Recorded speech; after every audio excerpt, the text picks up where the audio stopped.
Right. Okay, brilliant. Well, welcome everybody to this third session of the BAPT conference. I'm delighted to introduce Jane Kise and Anne Holm, who will be giving us some insight into coaching for nature and nurture, which is a fascinating topic, and I know it's something that we're all interested in.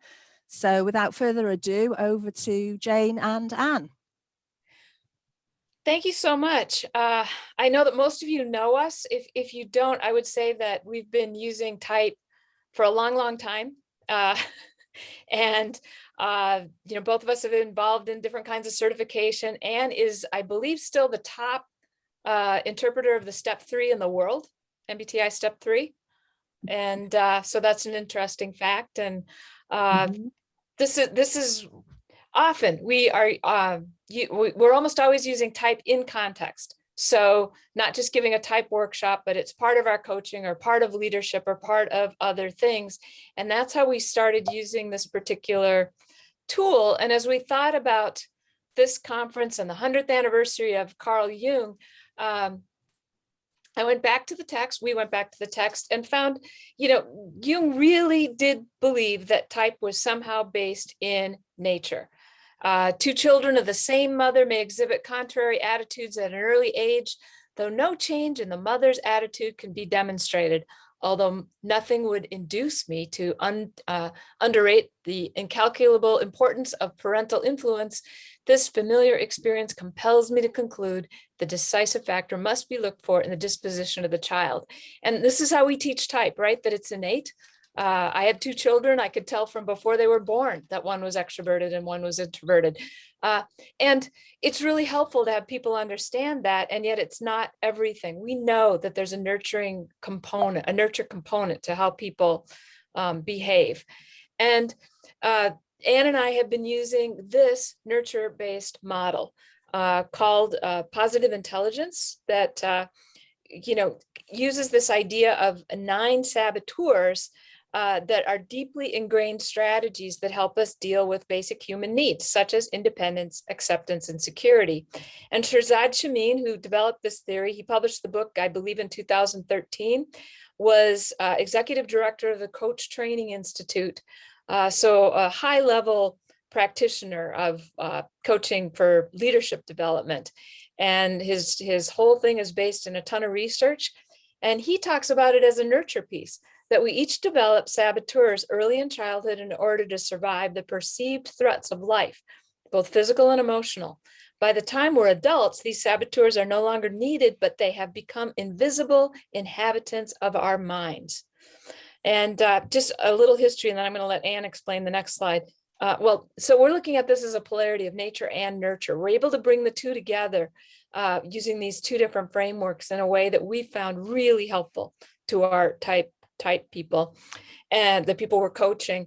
And one of the things Shirzad has done is create a framework that is immediately accessible. If you look at the names of his saboteurs, Anne, do you want to just say a word about that? Yeah. So these saboteurs developed because of a basic human motivation for independence, acceptance, and security. So at the top of the chart, you'll see those 3 motivations, and along the sidebar, you're going to see styles or ways of achieving those particular objectives. What the key piece about all of this is that when you start to develop these things, you are an immature mind. You can't, understand things with the level of nuance that it would take to make a choice that is, not necessarily the best choice.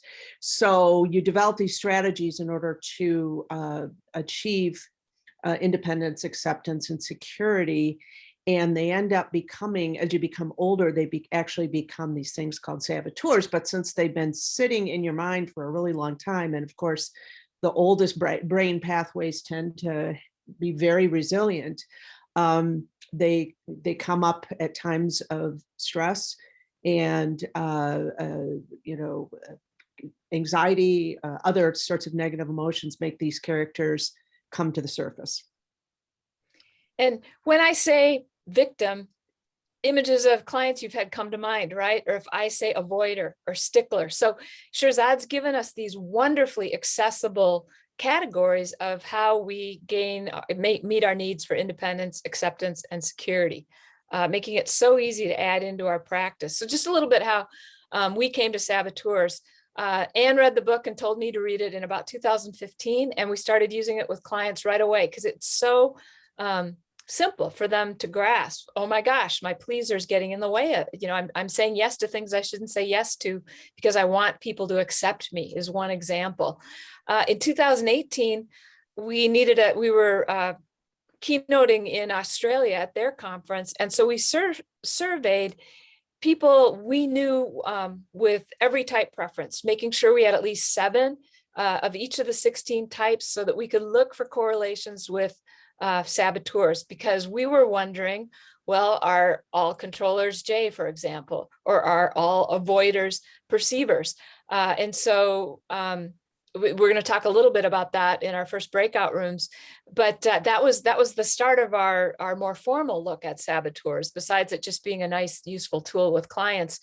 And in 2018, until the lockdown, we'd been doing presentations and day-long workshops and coaching using it and getting better and better. And then in March 2020, Shirzad Chamine put out an invitation to experience his positive intelligence 7-week program for free.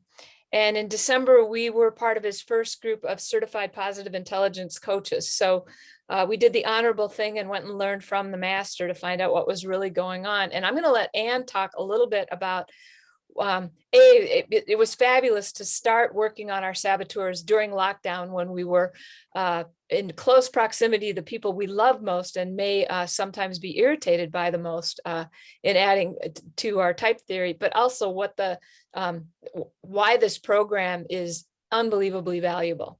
Anne? Yeah. So here's our first surprise slide. Working with Jane, the slides jump into the light because she's really always looking to make sure we are thorough. So I love this.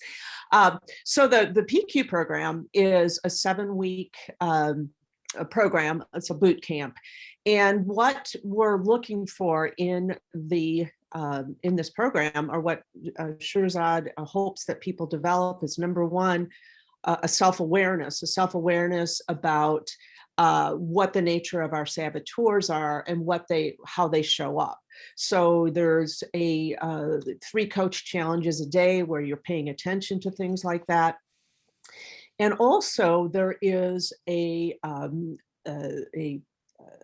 part in which you are doing these things called PQ reps. And the PQ reps are about allowing you or helping you to stay in the moment and not run away with something that could happen in the future, or worry about something that has happened in the past and judge ourselves and get ourselves into a state that is not optimal.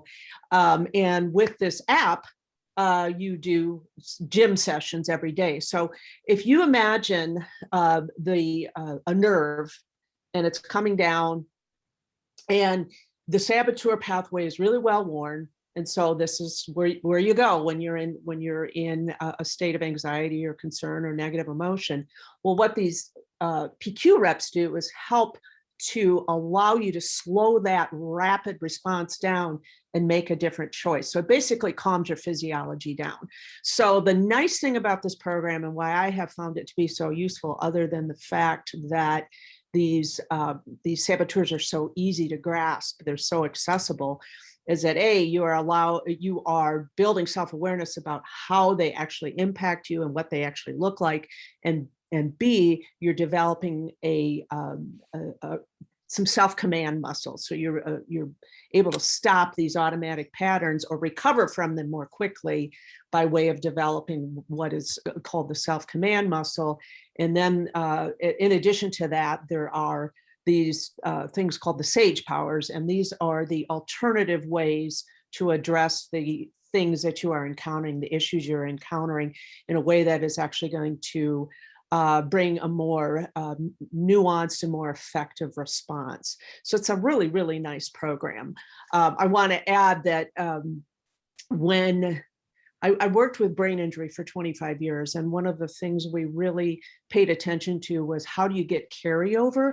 Because a lot of times if you just talk about something or just do a worksheet or something like that, it's not the same as daily practice and also some sort of feedback on how you're actually doing. That's why I really love this particular program, because you do get that. So we have found this to be an excellent companion to, and sometimes it's a standalone too, to effective carryover of coaching skills or coaching outcomes. And Anne, I believe you called the app Manna from Heaven because our clients get daily practice. They could get it during the 6-week program. We can add it for another 6 months to a year where they're building their what we call mental fitness, just like you'd go to a gym for physical fitness. So it's one of the other pieces that makes this so valuable. Very much so. So as we mentioned, one of the things that always comes up is, when we're just using type, we can have resistance from clients saying, but I'm just using my strengths. Why is this a bad thing? Why would I want to change this? And it's especially true in executive development, leadership development, where they're saying, but this is my edge. This is what got me ahead. And this is one of the reasons we found it easier to undo that when we're using both type and saboteurs. And to just help you think about that, the first thing we want to do is put you in breakout. Well, first of all, the reminder that saboteurs involve negative emotions. And so it's almost like we're trying to increase people's awareness of when what's going on in a situation has caused them to put their hand on a hot stove. In type language, we'd say they're overusing their type strengths in some cases. In the saboteur mode, that kind of pain is good, but you want to get your hand off the stove as fast as possible. And that's what the 6-week or the 6-month program helps people do. But the whole idea of the saboteurs is we develop them as useful defense mechanisms, but now they become maladaptive habits. So we want to get our hand off the stove and move to the sage powers that Anne talked about. And so this overarching concept that the saboteurs activate your judge, as in, oh, why did I do this? Or those stupid idiots, or why are circumstances set against me? Those are all judge responses. And so when we're feeling frustrated, angry, afraid, disgusted, worried, we know that we're still in saboteur mode. The judge is in play. When we shift over, whether we call it thinking or feeling or sensing or intuition, or one of the sage powers, and we're calmly noticing what isn't working and seeing what went wrong so that we can move forward, that's when we've got our discerning sage in play. And when we've got both the type development path and people's know their saboteurs, we can move them faster to sage mode. Wouldn't you say, Anne?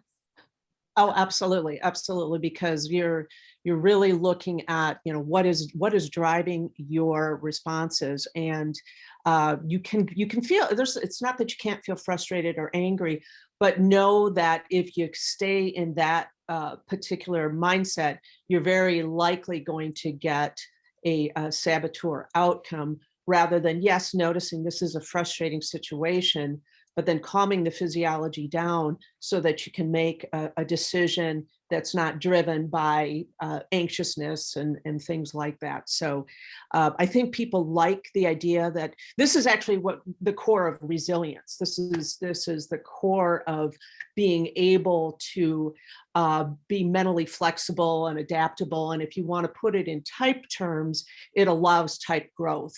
If you are able to pay attention to what you're doing in a way that is not driven by anxiety or defensiveness, that's when actual type development happens. So it's a great companion in that way too. Jane, there's a question in the chat that you might want to comment on now, which is Denise has asked, his type seemed to directly correlate with the Enneagram, and does he refer to it? Yes, he does actually. He in his book Positive Intelligence, he cites work by Rizzo, R-I-S-O, I think is the guy that does the Enneagram. So yes, this is not a right, one right on top of each other, framework, but this is, they have similarities, and he does acknowledge that in his book. And again, going back to what we've seen as the particular genius of all this is how accessible and scalable Shirzad has made this program. I know my clients know immediately what hyperachiever means, and it's easy to get them to see how it gets them into trouble, and they can communicate quickly with each other versus having to understand, just for example, what ENFJ versus ENFP means, or Enneagram type 1 versus Enneagram type 2, where you need a whole lot more knowledge to put it to use. So that's correct. Much more accessible and much more immediately accessible, and also the program to back it up as far as calming the physiology down so you can actually make those developmental changes. Mm-hmm. There's so another question in chat. Sorry, Jane, to interrupt, okay, but it's on the same theme of Enneagram. David Shaw's asking, does this help access the transcendent function? I would say ultimately, developmentally, yes. As you progress with your self-awareness, you get closer to the transcendent function. So I would say yes, because it's helpful with being able to develop healthy self-awareness and in-depth self-awareness. That's how I'd respond to that question. Good answer. Oh, so what we've really good answer. So what we've got here is 3 sample profiles, and what we'd like you to do is type into the chat. Wait a minute before you type, so that and I'll say go, so that everybody gets a chance to think here, not seeing what others are typing. But which of these do you think might be a profile of an ENFP? And you can type top, middle, or bottom to indicate your choice. Which one do you think, just based on these names, might be most connected with an ENFP?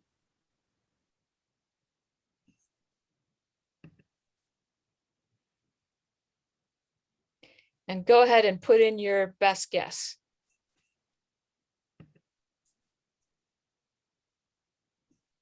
Let's see what I have here. Middle, middle, middle, middle, top, top, middle. I watched your promo video, so I won't say it. Top, second one, middle, top. No one's chosen the bottom, I notice. Yeah, not so far. Okay. Anne, you want to explain this?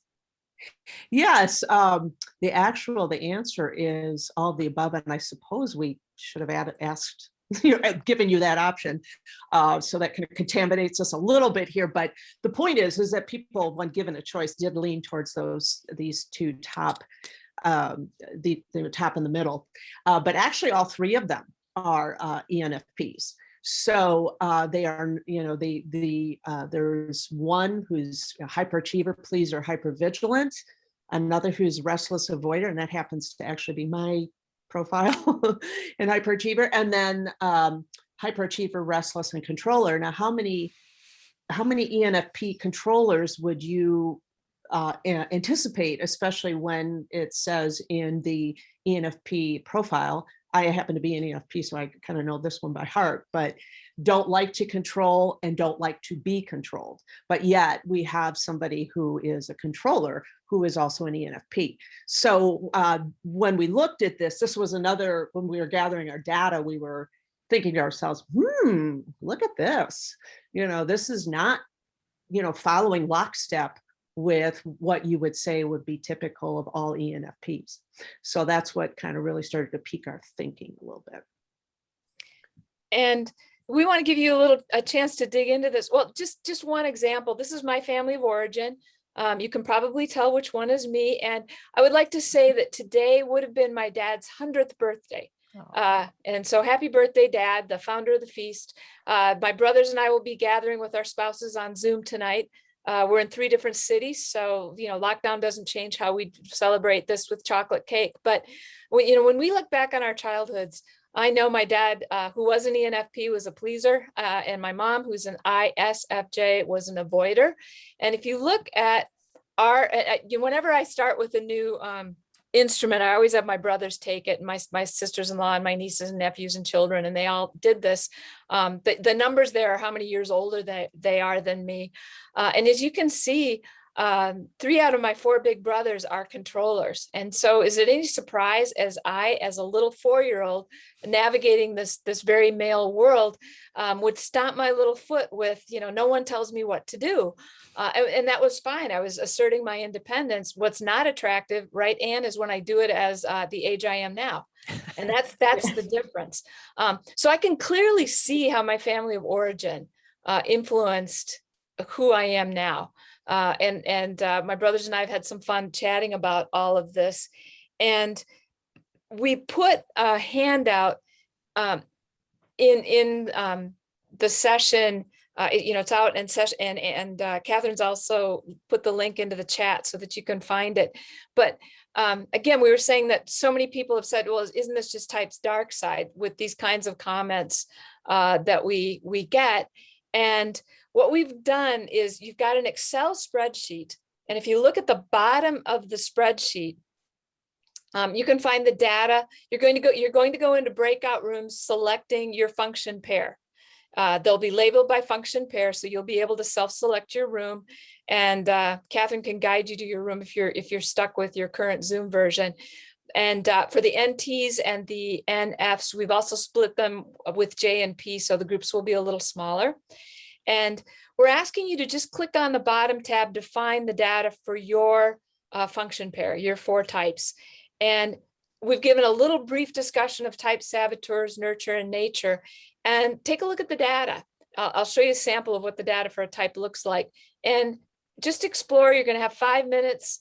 If you've already taken the saboteur assessment, and there's a link for that on the conference page for this session, what patterns do you see? What else do you notice? How does it compare to your own saboteurs?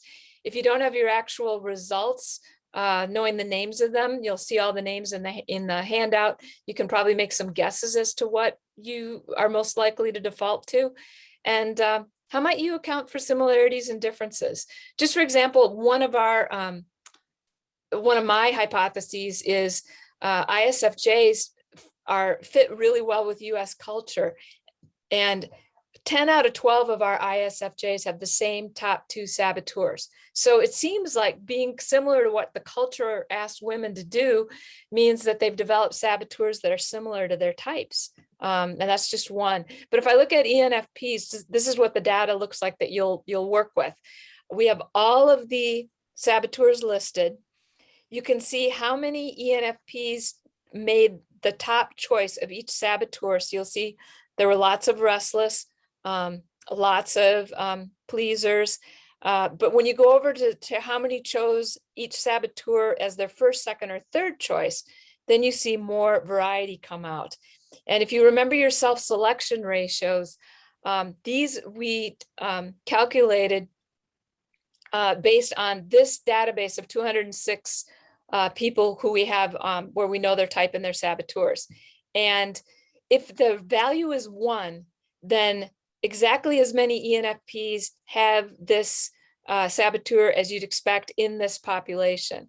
If it's like restless is over 2, then there's twice as many ENFPs as you'd expect. If it's 0.3, then we've only got 1/3 as many as we'd expect, just based on if they were evenly distributed and there was no correlation with type. So this is what we're asking for in the breakout rooms, is for you to open the spreadsheet for your function pair and just chat for 5 minutes and come back with anything you see that's interesting in the data for us to share with the group. And then we'll move on to what that you can do. Who's got a comment or an interesting observation out of just that quick look at the data that we have? And help me see. Yep, I saw Sterling raised his hand. Yep. When we were looking at the data, I was called back to that original matrix you showed of the motivation and the style. And at least among some of the NTPs that we looked at, it was more like the style was never going to be earn, and the motivation was never going to be acceptance. Beyond that, things were flexible. So you could assert, you could avoid, and you could focus on independence or security, but it wasn't but if it was not it was definitely not going to be earning. Wonderful. And probably not for acceptance. I hadn't even noticed that. Sarah, you've got your hand up. Yeah, so we had surprisingly quite a large group of SFs. Yes, for a type conference. Yay! Yay, go the SFs. So and interesting and looking at the data samples, and there were some real synergies with it. And we were then starting to have a conversation about how as type practitioners, we seek to develop ourselves, and then maybe some of the differentials with some of the kind of key saboteurs were less so in some personal profiles because of development. And we were then going to lead into what does that mean for dominant functions, but as always, ran out of time. Fabulous exercise. Yeah, we're just skimming. And one thing we want to emphasize is that the positive intelligence survey is free. And when you take it, you get a lot of information on each of the saboteurs. So, this is just the tiny little bit that you can do. Thank you, Sarah. Marky, you had your hand up? Yeah, so our group happened to be, I was in the NFJ group. And so we were looking at the pleaser one specifically.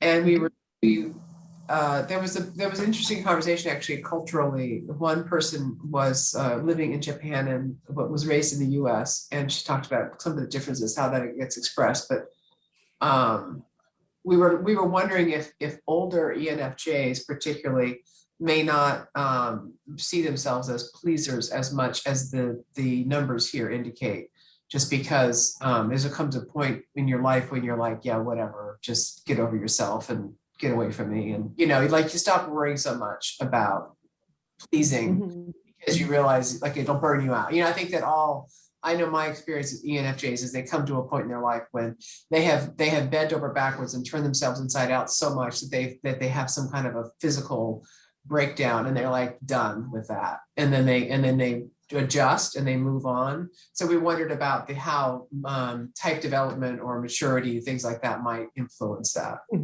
So, one of the things we want to remember is saboteurs are activated by stress. And so, Marky, I agree 100%. I often talk about it as developing boundaries through logic and thinking in the second half of life for dominant feeling types. And yet when we come under stress, do we default to some of these defense mechanisms? And that's where this is helpful in doing things. I'm just going to take one more question because the best is yet to come. We want to get to the coaching piece, even though we could talk about this all day. So Judy, you had your hand up next. Oh, yes. Just very quickly, I just wanted to point out that interesting enough, the ENTP group looked at the larger, went back and looked at the larger framework and just talked about the framework. And the SF group that we were in, we actually had to start with like, okay, what was my experience and here's my detail. So it was just really interesting to see even how we approached the exercise was. Oh, thank you. Yeah. And Nathan, I'll take your question too. Just you were so succinct, Judy. Sure. So we spent a lot of time NEing, as you'd expect in our group. So we were still grasping the questions, but what I found that the top 3 types for INFP and ENFP were pleaser, restless, and avoider. And I just find it interesting that, remember that 3x3 grid that you presented? Each of the 3 that we were the top in were different in style and in motivation. So we had an assert security, earn acceptance, and an avoid independence. And I was wondering, perhaps, could it be that sort of like how the opposite functions like FI and TE are complementary? Could it be that that 2 different saboteurs that are different in style and motivation are also complementary? I'd say yes. I love Sterling's point that, the NTs don't seem to be even caring about one of those core needs. But for other types, yes, often we'll see that they are spread across the grid. And they're not necessarily static. We use some saboteurs more at different stages of our lives, which we could go into in great detail. But just that, it's an interesting point, Nathan. and one that, you know, we don't have all the answers on this, and you can see from the data that it's simply not a one-to-one correlation, right? And so we want to make that point with everyone. I am just getting ready to share my screen, which has As you're getting ready to share your screen, I want to thank everybody for their input, because so much of this is just speculation on our part, and we're just enjoying the exercise of exploring all of this. And so your perspectives are all new to us. And so it adds greatly to our understanding of this. So thank you. So one of the things that we have done with all our clients, it's suggested in Shirzad's books, and we have found it really useful, is when people figure out what their saboteurs are, we have them make a wanted poster. And we have them figure out a character or a symbol that really epitomizes the saboteur that is most getting in the way of their current goals. And this is my poster from Eunice Burns from an old movie with Ryan O'Neal and Barbara Streisand. And we asked people to articulate what they're wanted for. My controllers wanted for trying to control life, the universe, and everything in it. What am I known for? Impatience, knowing what's best for everyone. We find that our clients are unbelievably willing to share how they're irritating to the team. And then we get them to talk about when their saboteur last showed up. Mine shows up whenever something isn't happening before I got there, or whenever the current plan obviously is in need of improvement. And what am I triggered by? Man, oh man, my little 4-year-old foot comes down when other people try to control me, or whether things are going to be done carefully in my carefully vetted way. Or if I fear my time is being wasted. And so we encourage people to do a poster. And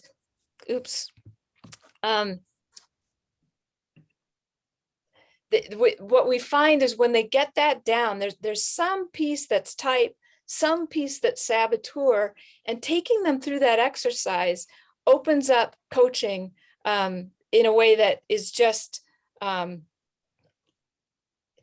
simple, life-changing, effortless on our part. You know, it takes the hard work out of coaching, because they go, oh drat. You know, my favorite was Paula Herring of New Zealand, who called one of our other type colleagues, and she had realized that her stickler was very similar to Monica from Friends, if you're familiar with Friends. And she called one of our colleagues and said, Monica came to work with me today. And our friend said, and how did that go? And Paula said, Monica is never, ever, ever coming to work with me again. It's that sort of visceral, oh, expletive deleted that happens when we put the type and saboteur bit together. Paula's an ENTP, Sterling, knowing what's right, not caring if she's accepted, right? A wonderful, wonderful friend of ours. So we have 4 of our client posters in that same handout. And we're going to put you into groups. Let's just do groups of 7, even though it'll be a little bit chaotic, because we're going to give you 5 minutes in the group to see if you can suss out what the type is that developed the poster. And if you're in breakout room 1, certainly someone will notice what group you're being sent to. You're going to do poster number 1. If you're in breakout group 2, you're going to go down to the bottom and find the tab for poster 2. Guess time for to hear the 4. And then, you know, people can leave and we can continue with questions, is how I think we'll be able to play out here. So. It's fine. Okay, so I'm started to record again now, Jane.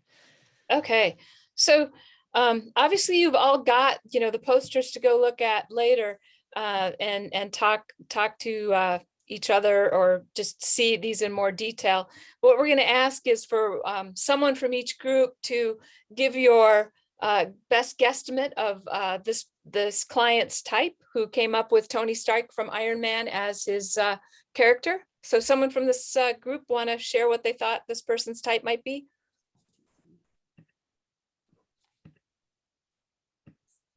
We thought he was ESTP, ENTJ, INTJ, ENTP. We struggled a lot. Hedging your bets, yeah. This client is ENTP in his 50s. He is the only male in a leadership team in a male-dominated industry. So the leadership's female, even though you'd normally think of it being males just for a glance. And what was really interesting about his whole Iron Man persona bit, I mean, it does fit the ENTP type. If you've seen Iron Man, there's a really good chance Iron Man is an ENTP. If you've seen the Avengers, he gets in trouble because he's so sure he's right that he doesn't notice that his plan's going to destroy half of New York City. But what this did for him was highlight, where Tony Stark is what the organization needs, and when it's the stupidest thing he could do. When he's really missing the other half. So Jean-Luc, you asked about, is it more overuse of the dominant or explosion of the inferior? And in this person's case, it was overuse of the dominant. And it, in this female environment, it gave him the feeling of, yeah, I am Tony Stark and they need me, and I'd better really watch when I'm on the arrogant side of what it could be. And it was marvelous coaching, because I didn't have to say a word. He made himself very vulnerable on how this got him into trouble. So it's just one example of how he spun on a dime, realizing how overuse got him into trouble. So let's just go on to the next and get them all on the table, and we'll have a little time. So how about the Duchess, the Countess of Grantham? Who from that group has a guess as to this character's type? Well, this person's. We thought that she could be ISFJ because several things. We were thinking SJ temperament because the needs of others, particularly the family, and then we were saying, well, is it ESFJ or ISFJ? But we decided on ISFJ because of the making up for other people's sloppiness. So we thought that might be an SI dominant. So the groups are 2 for 2. Well, the first group guessed 4 different types, but yes, you're spot on. This client was an ISFJ, female, head of accounting and finance for a firm. And so, you want your head of accounting to be accurate. That stickler is good. Being a pleaser can get you into trouble though, because, you do want you want to follow the generally accepted rules, not make everybody happy.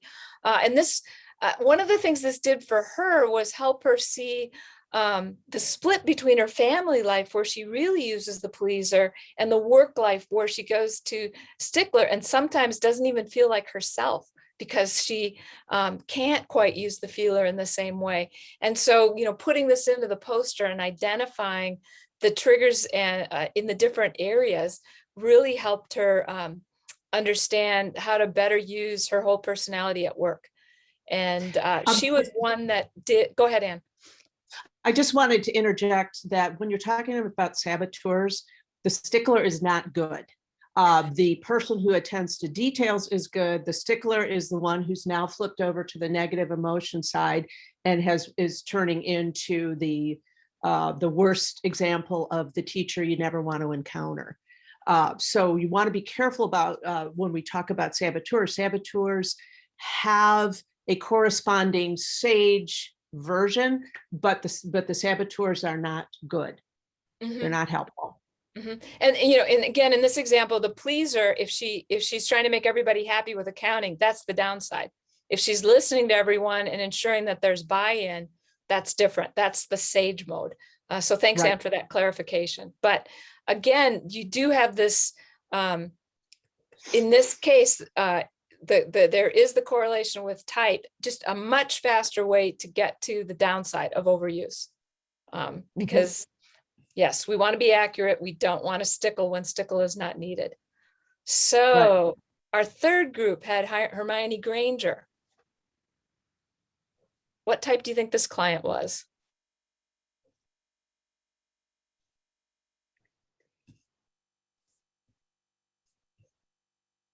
Who was from this room? We had some debate, but I think, unless others correct me, we came down in the end as STJ. Excellent. And it isn't about, the verbiage is there to help you figure this out. This client is an ESTJ. She's a chief operating officer, and she, being female, she can be seen as too aggressive, too assertive. And it does come partly out of this hyperachiever on wanting to get everything right.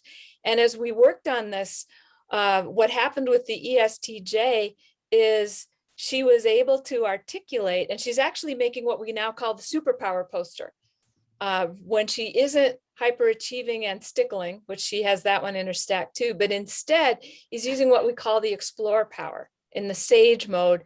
And if you've seen Harry Potter, you want Hermione Granger as your friend. If someone's mixing polyjuice potion, you want them to get it right so that you don't turn into a furry beast. And Hermione's your friend. So she was, this poster captures when she's overusing her hyperachiever and she's in saboteur mode. And then she was able to talk about how when she's getting HR procedures right and saving them from lawsuits or other things, that she's their friend. And it has given her a way. I was talking to the CEO yesterday, and it's given this actual person a language for actually like disarming a situation, of saying, I'm trying to avoid my stickler right now and simply explore what's the right thing to do in this situation. And everybody's done this. Everybody's created their poster. All 14 leaders have shared their posters. And so they can talk freely about, let me know if I'm going into saboteur mode or if I'm staying on the sage side. And it's been really helpful in people reframing what she's doing and her coming across as their friend rather than as the stickler and hyperachiever she doesn't want to be. So as I take a breath, our last one, Daenerys from Game of Thrones. Who had a guess as to this type? We had a really fast conclusion. We could all agree on EJ. That was easy and fast. We started to have some more discussions then about the T and the F, where that would go. And several of us noticed that shoulds and musts kind of component really felt very F. Had a kind of an F flavor to it, if you will. So we started moving into EFJ, and I don't know that we ever really solidified on whether ENFJ or ESFJ was the better fit. We were so focused on that dominant function that kind of really pulled us to that EFJ, extroverted feeling. And Sterling, of course, and that's all great analysis. And this is where type and saboteurs don't match as much. This is an ENFP. Her job was at risk because if I had to explain it, I'd say she had no idea she was trying to control. It's so foreign from how she views ENFP that she couldn't grasp that her behaviors weren't being helpful. And I mean, I was hauled into court. They were about to put her on performance warning. And she was part of a group going through the 6-week program. And she knew controller was part of it. She needed extra coaching to actually name it in her behaviors, to understand when she did things like, well, why don't I just completely redraft that video for the public? And then you can critique it afterward and see what suggestions I'm making, that she was actually taking control of a whole project because she sees herself as so easygoing and flexible. And so this was just, here you've got an explosion of the inferior. Backed up by many things, one of which is she came from a different industry and they brought her in for that expertise, to counter what everybody else had grown up with. So she's been like sanctioned to be sort of in this role, and it's not a good idea to do it like a Game of Thrones character. Might be the good way to talk about it. And so once again, we had someone who had this amazing aha moment that we could not get through type. I'd used type with this organization for years, who finally got around to understanding things that were going on. So I'm going to summarize, and then we're right at our time, and we're willing to take questions, even if you're able to stay. But we think of the saboteurs like being on a hamster wheel. You keep using these maladaptive strategies that you adapted in childhood to get those needs met. And if you can understand, we get them to sage mode, we can actually put their type development to work for one thing. They can see what's getting in their way, but we get their hand off the stove. We develop their mental fitness and they're back in the driver's seat where they can make the most of those best fit type preferences. So that's our goal in using this. You've got our emails if you have any big questions. If you need to leave, great. If you want to stay and ask a question, Ann and I, it's not even lunchtime here in Minneapolis. So we're most willing to unpack this more than we did in this very quick session. Jane, there's one question from Jean-Luc Dupont that we didn't pick up earlier, which is whether you can see in your research whether saboteurs come more from the excess of the dominant or from the explosion of the inferior. Interesting question. Hard question. And you know, in the posters, you saw a couple where it's definitely the dominant, and that last one, you know, the ENFP, you see sort of a sensing, thinking, judging piece coming in. So I would say it's what you needed to develop in childhood. That going along with Shirzad's line on this, and we see a little bit of everything. Mm-hmm. That sometimes an ENFP controller could emerge from I'm the one who always has the best ideas. I'm not, you know, and then I remember I used to do, I don't have a strong controller, but I do obviously have a little bit of that saboteur in me because we have, you know, a little of everything in us. But I do remember saying to my kids, this is not a decree, it's just a suggestion. Well, heck, I was trying to control. That wasn't just a suggestion, it was a decree. But I think that's where it can come from in an ENFP, is this idea that you just have the best ideas and you've seen the connections. And so we're just going to lay it on you. Marky asked, you know, she'd love to know more about the SAGE connections. What I will say is Shirzad's done factor analysis between his work and emotional intelligence models, and really brought it down to 5 different areas versus the 15 in the EQ model Ann and I usually use. And the SAGE powers are learning how to empathize. Does that sound familiar? He calls it the explore mode, where you can back up from a situation and look at other factors that are going on. So be that objective anthropologist. He talks about one of the powers is innovating. So what other ideas do we have here? Become, you know, opening up, using our perceiving functions to more possibilities in a situation. Activate, taking decisive actions. You can think of that as coming to our judging functions. And then the navigate. The navigate. Yeah, the navigate precedes the activate, in that yep. You're matching it to your values and your sort of life mission. You know, 30 years and years from now, what's going to matter. And at the end of the day, based on how you see, you know, the values in your life, then to navigate. And then when you take those 4 together, you come to the activate power, which is, this is the bold action that I'm going to take, given this analysis, including empathy. Almost like those would be the 4 functions. And then activate is the choice of behavior, but what you're going to do moving forward. I just thought of that, actually. So did I. Huh? I know. Geez, when I extrovert, I come up with other ideas. Isn't that funny? Yeah, isn't that funny though? That it is sort of like the 4 functions. It's the F, it's the T, it's the N, and off we go. You know, did the N and the S, and then F. You know. Anyway, and that's one of the he calls it. Shirzad calls it the 7-step coaching method, where you take people through that. You know, you start with, well, what emotions are you experiencing? What saboteurs do you think are being activated? And then either empathizing with yourself or with others to find out other, you know, ways of looking at it. And then that objective situation.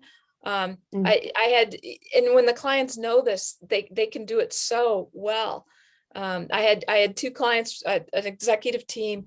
They came up with 8 other possibilities of why someone they were upset with may have done what they did. Just using that, using this whole thing. And then, you know, continuing through the process as to what are you going to do next time? And what saboteurs are going to get in the way of that is the kind of the last question. So there's it does not end up being mechanical. It just, they've developed this set of tools that you can use over and over with them.